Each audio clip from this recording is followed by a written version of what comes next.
You've invested a lot in your education, and people have invested in you. And let me tell you, the world needs your talents. Man, does it ever. The world needs a lot, and we need it from you. We really do. We need it from you young people. I mean, I'm not speaking for the rest of us up here, but I know I'm getting a little grayer. We need it from you, the young people, because remember this. So you got to get out there.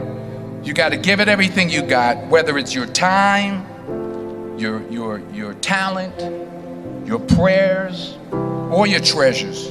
Because remember this, you will never see a U-Haul behind a hearse. I'll say it again. You will never see a U-Haul behind a hearse. You can't take it with you. The Egyptians tried it, and all they got was robbed. So the question is, what are you going to do with what you have? I'm not talking about how much you have. Some of you are business majors, some of you are theologians, nurses, sociologists. Some of you have money, some of you have patience, some of you have kindness, some of you have love, some of you have the gift of long suffering. Whatever it is, whatever your gift is, what are you going to do with what you have? Fail big. That's right. Fail big. Today's the beginning of the rest of your life, and it can be very frightening. It's a new world out there. It's a mean world out there, and you only live once. So do what you feel passionate about. Take chances professionally.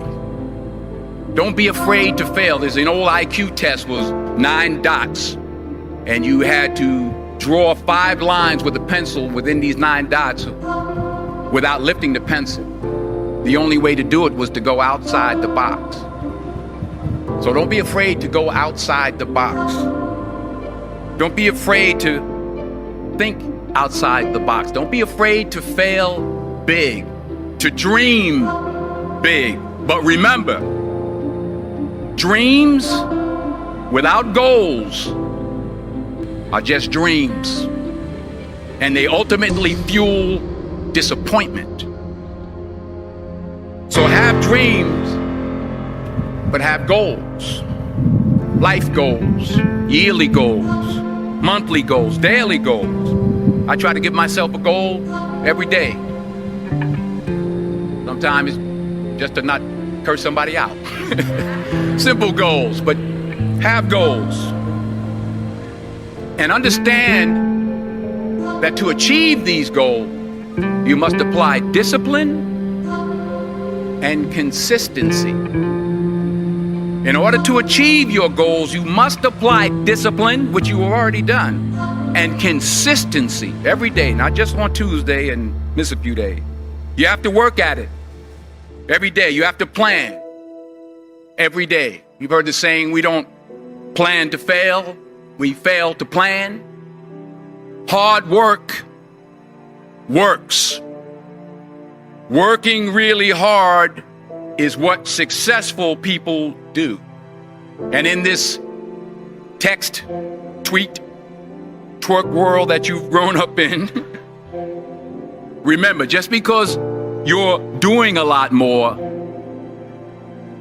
doesn't mean you're getting a lot more done.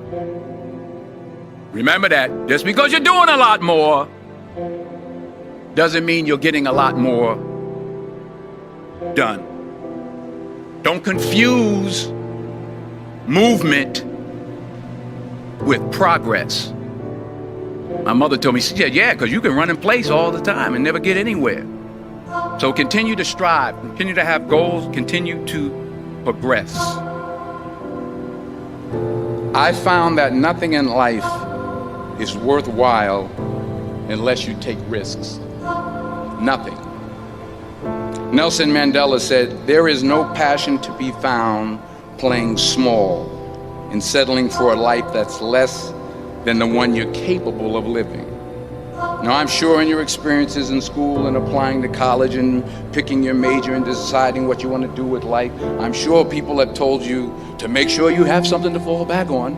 Make sure you got something to fall back on, honey. But I never understood that concept. having something to fall back on. If I'm going to fall, I don't want to fall back on anything except my faith. I want to fall forward. I figure at least this way I'll see what I'm going to hit. Fall forward. This is what I mean. Reggie Jackson struck out 2,600 times in his career, the most in the history of baseball. But you don't hear about the strikeouts. People remember the home runs. Fall forward. Thomas Edison conducted 1,000 failed experiments. Did you know that? I didn't know that. Because the 1,001st was the light bulb. Fall forward. Every failed experiment is one step closer to success. You've got to take risks, and I'm sure you've probably heard that before, but I want to talk to you about why that's so important. I got 3 reasons, and then you can pick up your iPhones. First, you will fail at some point in your life. Accept it. You will lose. You will embarrass yourself. You will suck at something. There's no doubt about it. And I know that's probably not a traditional message for a graduation ceremony, but hey, I'm telling you, embrace it, because it's inevitable. And I should know. In the acting business, you fail all the time. Early on in my career, I auditioned for a part in a Broadway musical. Perfect role for me, I thought, except for the fact that I can't sing. I didn't get the job. But here's the thing. I didn't quit. I didn't fall back. I walked out of there to prepare for the next audition, and the next audition, and the next audition. I prayed. I prayed. And I prayed. But I continued to fail, and fail, and fail. But it didn't matter, because you know what? There's an old saying. You hang around the barbershop long enough, sooner or later you're going to get a haircut. So you will catch a break, and I did catch a break. Last year, I did a play called Fences on Broadway. This is what someone talked about it. Won the Tony Award. And I didn't have to sing, by the way. But here's the kicker.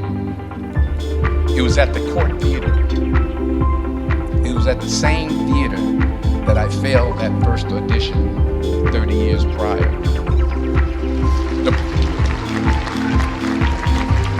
The point is, and I'll pick up the pace, the point is every graduate here today has the training and the talent to succeed. But do you have the guts to fail? Here's my second point about failure. If you don't fail, you're not even trying. I'll say it again. If you don't fail, you're not even trying. My wife told me this great expression. To get something you never had, you have to do something you never did. Les Brown's a motivational speaker. He made an analogy about this. He says, imagine you're on your deathbed, and standing around your deathbed are the ghosts representing your unfulfilled potential. The ghost of the ideas you never acted on. The ghost of the talents you didn't use. And they're standing around your bed, angry, disappointed, and upset. They say, we came to you because you could have brought us to life, they say. And now we have to go to the grave together. So I ask you today, how many ghosts are going to be around your bed when your time comes? Because the chances you take, the people you meet, the people you love, the faith that you have, that's what's going to define you. Never be discouraged. Never hold back. Give everything you got. And when you fall throughout life, and remember this, fall forward. Say thank you for grace. Thank you for mercy. Thank you for understanding. Thank you for wisdom. Thank you for parents. Thank you for love. Thank you for kindness. Thank you for humility. Thank you for peace. Thank you for prosperity. Say thank you in advance for what's already yours. It's how I live my life. That's why I am, one of the reasons why I am today. Say thank you in advance for what is already yours. True desire in the heart for anything good is God's proof to you, sent beforehand to indicate that it's yours already. I'll say it again. True desire in the heart, that itch that you have, whatever it is you want to do, that thing that you want to do to help others and to grow and to make money, that desire, that itch, that's God's proof to you, sent beforehand already to indicate that it's yours. And anything you want good, you can have. So claim it. Work hard to get it. When you get it, reach back. Pull someone else up. Each one, teach one. Don't just aspire to make a living. Aspire to make a difference.